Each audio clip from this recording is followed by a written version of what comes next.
자, 2013년 11월 17일, 11월 들어서 세 번째 맞는 일요일입니다. 어제 토요일에는 저는 그 뒷마당에 알뿌리 심는 일을 했어요. 이 동네 다니시다 보면 봄에 수선화, 데퍼딜스라고 하는 거 있잖아요. 노란 거. 그걸 많이 보시게 돼요. 그리고 하얀 거. 똑같이 생겼는데 이름이 다르죠. 나르시스라고. 나르시스 여러분들 아시죠? 그리스 로마 신화에 나온 거. 이렇게 물에 비친 자기 얼굴 보고 자기가 반해가지고 빠져지고네. 여하튼 간에 그 나르시스하고 데퍼딜스가 굉장히 많아요. 이 지역에. 왜? 이 사람들이 좋아서 그걸 한 것은 아니고요. 이 나르시스하고 데퍼딜스는 사슴이 먹질 않습니다. 그래서 그 꽃들이 이렇게 많아요. 그 외의 꽃들은 거의 대부분 사슴들이 다 먹습니다. 그 중에 가장 좋아하는 게 뭔가 하면 튤립. 튤립은 아주 좋아해요. 제가 몇 년 전에 튤립을 심었습니다. 제 뒷바닥에다가. 그랬더니 봄이 되니까 이제 꽃대가 올라오는 거예요. 쫙 올라오고 한 20개 정도 그 알뿌리를 심었는데 어부라고 하잖아요. 꽃대가 쫙 올라오고 한 20개 정도 꽃대가 올라온 중에 한 서너 개가 꽃이 쫙 피었어요. 얼마나 예쁘든지. 그래서 야, 이제 며칠만 더 있으면 저 20개의 꽃이 다 피는 것을 보겠구나 하고 꿈을 꾸며 잤는데 아침에 일어나 보니까 다 잘라먹었어요. 피지 않은 몽우리까지 그냥 싹 다 잘라먹었더라고요. 아, 속상하다. 그래도 어떡합니까? 봄이 되면 좀 삭막하죠. 그래서 이번에는 술을 제가 썼습니다. 어떻게 술을 썼는가 하면 데퍼딜스를 먼저 심는 거예요. 쫙 심고. 왜냐하면 이건 안 건드리니까. 그리고 그 한가운데다 지금 튤립을 심어놨습니다. 어떻게 되는지 몰라요. 벌꿀을 사러 어제 여기저기 돌아다녔는데 벌써 다 팔리고 없더라고요. 하나 남은 데가 여기 맨스필 서프와이에 갔더니 봉투에 들은 게 몇 개 있어서 그걸 샀는데 사면서 그 할아버지한테 물어봤어요. 이렇게 하면 사슴이 안 먹을까? 그랬더니 막 웃으면서 해봐. 안 먹으면 나한테 얘기해줘. 그러더라고요. 그래서 여하튼 심기는 심었습니다. 데퍼딜스도 심고 튤립도 심었는데요. 데퍼딜스는 보통 한 6인치, 5인치에서 6인치 정도 구멍을 뚫고 거기다 심어야 돼요. 아, 죄송합니다. 튤립이 5인치에서 6인치. 데퍼딜스는 그러니까 수순하는 것보다 더 깊어요. 그래서 한 7인치 정도를 해야 돼요. 7인치면 이만큼 돼야 돼요. 땅을 이만큼 파야 됩니다. 그 땅 파는 기계가 있어요. 그걸 붙잡고 빙글빙글 돌려가면서 이제 열심히 팠습니다. 결국은 이제 손에 물집까지 잡혀가면서 물집 터져가면서 열심히 파가지고 심기는 다 심었어요. 무엇을 위해서? 꽃을 보기 위해서. 언제 보기 위해서? 내년 봄에 보기 위해서. 제가 싱가포르에 있을 때요. 그때 막 해외여행 자유화 이런 것들이 시작이 됐습니다. 전두환이 정권을 잡고 난 다음에 국민들의 시각을 좀 어디로 돌려보자. 그래서 해외여행 자유화 이런 걸 막 했었어요. 멀리는 못 가죠. 사람들이. 가까운 데가 만만한 데가 동남아시아니까 동남아시아로 옵니다. 제가 싱가포르에 있었는데요. 그 당시에 한국 관광객들이 마구 밀려 들어오니까 급하게 가이드가 필요한 거예요. 근데 물론 이제 방문국의 정책에 따라서 현지 가이드를 써야 되는 겁니다. 근데 현지 가이드가 한국말을 할 줄 아나요? 모르죠. 그리고 한국에서 관광 간 사람들이 그러면 말레이말을 할 줄 압니까? 모르죠. 그래서 어떻게 해야 돼요? 현지 가이드는 옆에 앉아 있어야 되고 한국 가이드가 또 하나 있어야 되는 겁니다. 그러니까 가이드 둘을 데리고 다니는데 이 현지 가이드들이요. 한국말을 전혀 못하고 그냥 앉아만 있었어도 한 몇 달쯤 지나면 배우는 말이 있어요. 여러분들 이미 상상하고 계신 바로 그 단어입니다. 빨리빨리. 그렇죠. 우리 한국 사람들 참 빨리빨리 뭘 많이 해왔어요. 그 대표적인 게 뭐예요? 짜장면 배달. 빨리. 이런 겁니다. 그러다 보니까 미국 와서 살면 속 터지는 일 많을 거예요. 여러분들. 기다려야 하는 것. 글쎄요. 뭐 한 송이 국화꽃을 피우기 위하여 봄부터 서쪽새는 뭐 굳이 이런 시를 되뇌이지 않는다 하더라도 기다려야 하는 것. 있다고 하는 것을 우리는 압니다. 그리고 그 기다림을 위해서 지금 우리가 뭔가를 해야 한다고 하는 것도 압니다. 한 송이 튤립을 피우기 위하여 가을부터 내 손은 물집이 터졌나 보다. 이런 건 모르겠지만 여러분들 내년 봄 아니 내후년 아니 10년 20년 그보다 더 먼 어떤 날을 위해서 지금 우리는 무엇을 하고 있나 한번 생각해보는 그런 시간이었으면 좋겠습니다. 기도하겠습니다. 내일을 위해, 다음 세대를 위해, 역사를 위해 지금 우리가 무엇을 하고 있는지 또 무엇을 해야 할지 생각하게 하옵소서. 아멘. 사도 바울이라고 하는 사람이 있죠. 이 사람이 에베소 교회로 보낸 편지 중에는 이런 말이 있어요. 제가 읽어드릴게요. 에베소서 2장 10절에 나와 있는 얘기인데요. 우리는 하나님의 작품입니다. 곧 하나님께서 미리 마련하신 대로 선한 생활을 하도록 그리스도 예수를 통하여 창조하신 작품입니다. 이런 얘기입니다. 설명을 드리자고 하면 나는 하나님이 만드셨다는 거예요. 나는 아니라 여기 있는 여러분들 한 분 한 분 모두 다 하나님이 만드셨다는 거예요. 그리고 그렇게 하나님에 의해서 만들어진 사람들은 목적이 있다는 겁니다. 그런데 그 목적이 뭔가 하면 하나님의 선한 일을 하기 위한 것이다. 그것이 바로 하나님이 우리를 만드신 목적이다. 라고 지금 사도 바울은 에베소에 있는 교회를 향해서 편지를 보내면서 그렇게 이야기를 하고 있습니다. 그래서 여러분들은 어떠신지 모르겠는데 요즘 저는 뭔가 잘 잊어버려요. 건망증이라고 하나요? 싹 까먹는 겁니다. 그로서리에 가가지고는 내가 왜 그로서리에 왔던가? 뭐를 내가 사야 하나? 뭐 이런 것들. 그래서 열심히 그걸 쇼핑 리스트를 적잖아요. 적어가지고 종이에다 써서 그리고 지금 그로서리에 딱 갔는데 쇼핑 리스트를 어디다 뒀나? 그걸 또 잊어버리는 거. 글쎄요, 그로서리 가는 것도 여러분들 다 목적이 있을 거예요.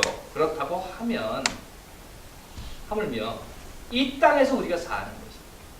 이 땅에서 사람이 사는 것입니다. 숨 쉬고 밥 먹고 사랑을 하며 때로는 화도 내고 하면서 사는 건데 왜 목적이 없겠습니까?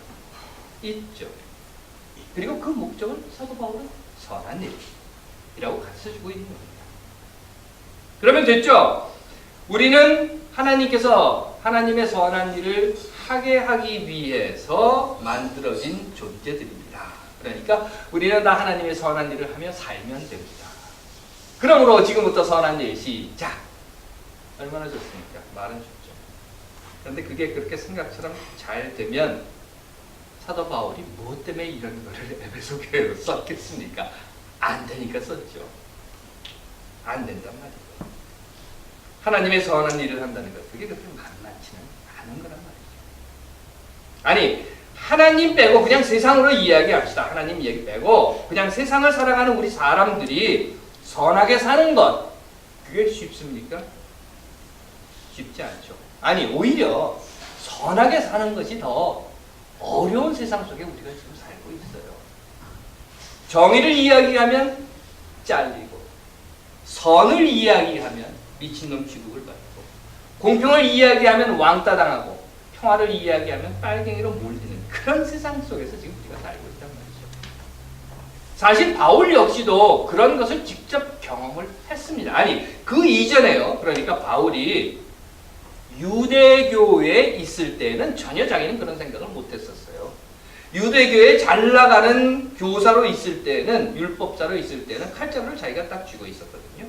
기득권이라고 하는 칼자루를 딱 쥐고는 어떻게 하는가 하면 나와 다른 것들, 내 생각에 틀리다고 하는 것들은 다 자르면 돼 라고 생각을 했었죠.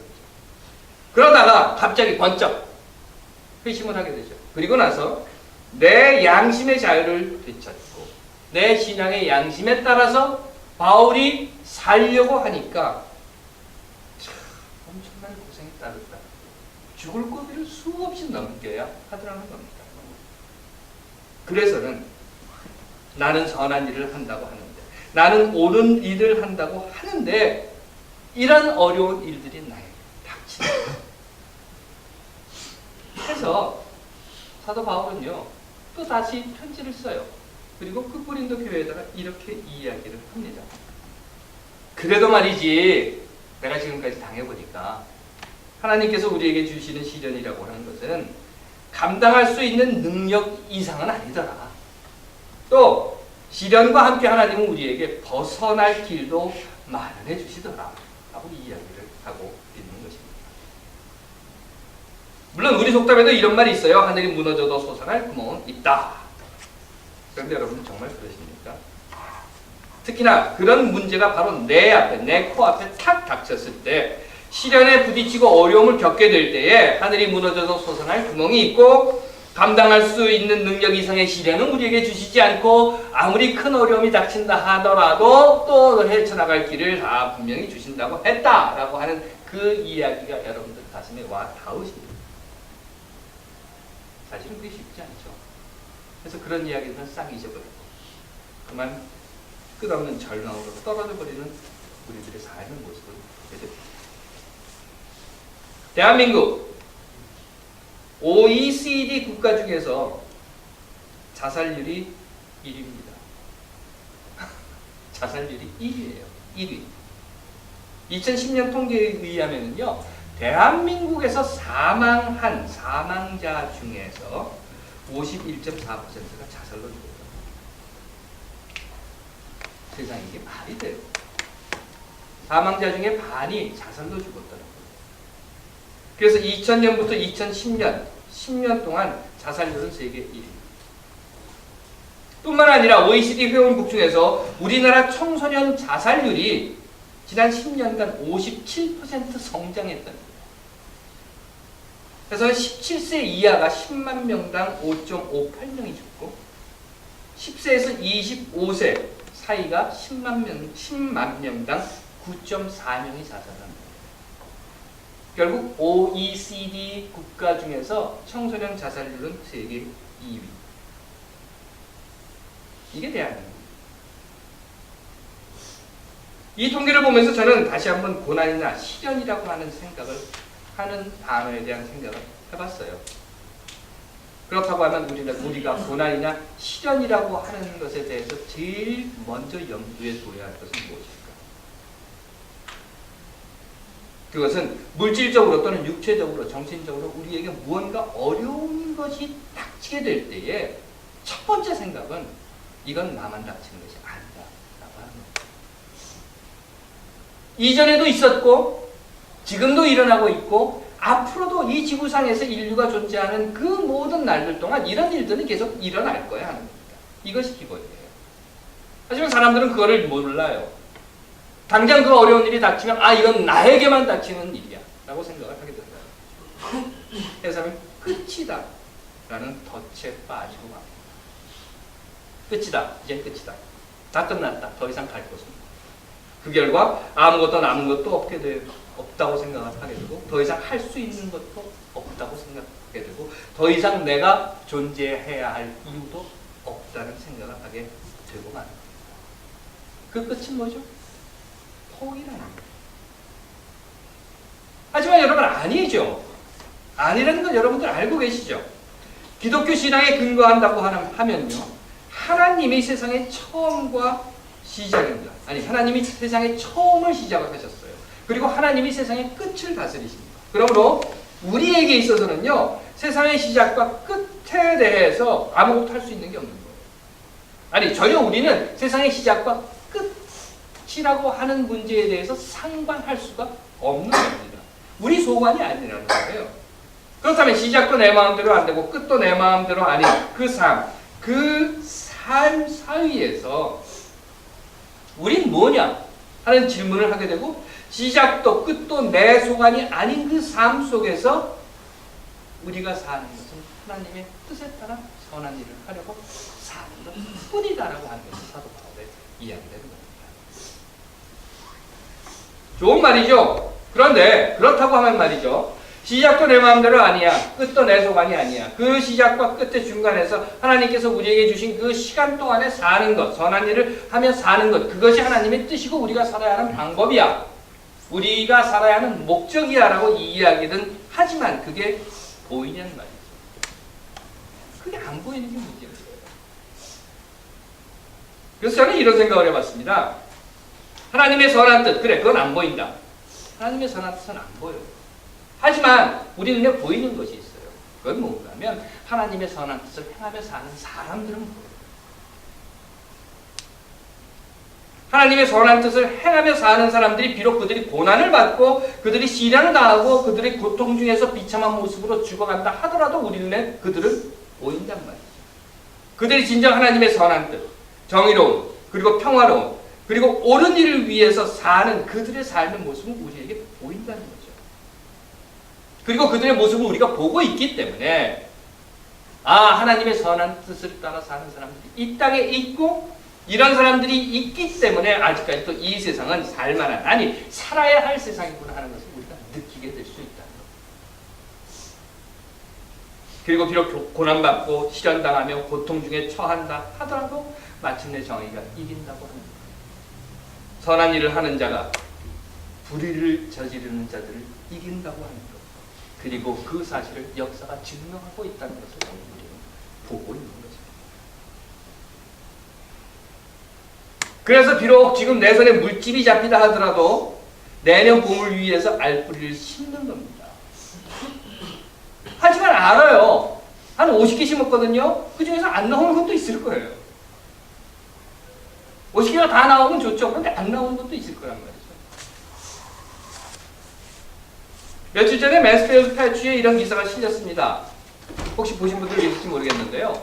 I-84 고속도로 있지 않습니까? 고속도로 익시 70이에요. 여러분들이 유포 내리는 데가 68이잖아요. 제가 내리는 데가 69고 70이니까 바로 근처입니다. 익시 70 부근에서 새벽에 서쪽 방향으로 달리던 자동차가 보험을 들이받았다. 그런데 그 운전자의 인적 사항에 대해서는 그 경찰에서 이야기를 안 해줬고, 운전자는 병원으로 실려갔고 자동차는 토탈 로스트. 세상에나. 우리 사모님은 사슴 받았는데 보험 받은 사람도 있어요. 너무 걱정하지 마십시오. 그런데 그 기사의 끝에요. 뭐라고 썼는가 하면 경찰이 이렇게 이야기를 했다는 거예요. 이 사고는 unavoidable. 피할 수 없는 사고. 이건 어떻게 통제가 안 되는 사고. 곰 보고 무슨 뭐 스톱사인 들고 걸어 나오라 그러겠어요. 곰한테 지나갈 때 무슨 뭐 빨간불을 켜주겠어요. 이건 unavoidable 사고라는 거죠. 오래전에요. 그 브리튼 가 탤런트라고 하는 그 탤런트 쇼가 있었습니다. 지금도 하고 있죠. 그런데 그 쇼에 혹시 여러분들 기억나시는지 모르겠어요. 앤드루 존스턴이라고 하는 어린 학생이 나왔어요. 그런데 이 어린 학생이 남자아이인데 학교에서 bully를 당했답니다. 근데 친구들이 이 아이를 bully를 하는 이유가 뭔가 하면 그 아이가 부르는 음악, 그 노래가 듣기 싫다는 거예요. 왜냐하면 이 아이는 교회 성가대에서 상당한 고음으로 그 찬타 같은 걸 부르는, 레퀴엠을 부르는 그런 아이였단 말이죠. 그 이야기를 하니까 거기 심사위원 중에 여러분들 이름 들어보셨을 거예요. 사이먼이라고 하는 사람이 있습니다. 아주 그 골치 아픈 심사위원 하나가 있는데 그 사이먼이 아이에게 이렇게 물어봐요. 아이가 bully를 당했다는 이야기를 듣고 How to deal with that? 그럼 넌 그거하고 그 bully에 대해서 어떻게 하냐? 그래서 이 아이가 이렇게 대답을 합니다. I'm continually singing. 아이들이 나를 bully를 하더라도 나는 이 노래를 부른다. 50개 정도의 알뿌리를 심었습니다. 내년 봄에 그 50개가 다 나올 수도 있을 테고 다 나오지 않을 수도 있을 테고 한 반은 나오지 않을까 싶어요. 여하튼 간에 나오든 안 나오든 그건 unavoidable이에요. 내가 할 수 있는 게 아니라는 거예요. 정의가 이긴다. 선이 이긴다. 하지만 꼭 그렇지만은 않더라는 거죠. 그렇다 하더라도 앞에서 말씀드린 것처럼 이런 일들은 오늘 우리에게만 있는 일이 아니라 예전에도 있었고 지금도 일어나고 있고 앞으로도 일어날 일이기에 예전에 살았던 사람들이 이미 경험을 해보고 이런 이야기를 했더라고요. 이런 이야기를 했더라고요. 전도서 11장 6절에 아침부터 씨를 뿌리고 저녁 때까지 손을 쉬지 마라. 이것이 싹을 틀지 저것이 싹을 틀지 혹은 모두가 싹을 틀지 누가 알겠는가. 우리가 모르는 것이 있습니다. unavoidable한 일들이 우리에게 일어납니다. 하지만 그렇다 하더라도 선을 향하는 여러분들의 손을 놓지 마십시오. 오늘이 아니면 내년 꿈, 아니면 내후년, 10년, 20년, 아니 100년, 그보다 더 먼 훗날이 되더라도 선한 것은, 옳은 것은, 정의로운 것은 반드시 선한 것으로, 옳고 정의로운 것으로 나타나게 될 것입니다. 하나님께서 사랑하시는 여러분, 그러므로 옳은 일을 행함에 있어서 여러분들의 손을 놓지 마시오.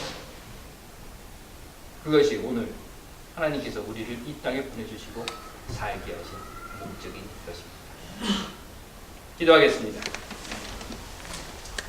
하나님, 언제인지는 모릅니다. 하지만 언젠가는 하나님의 선하신 뜻이 이루어짐을 믿습니다.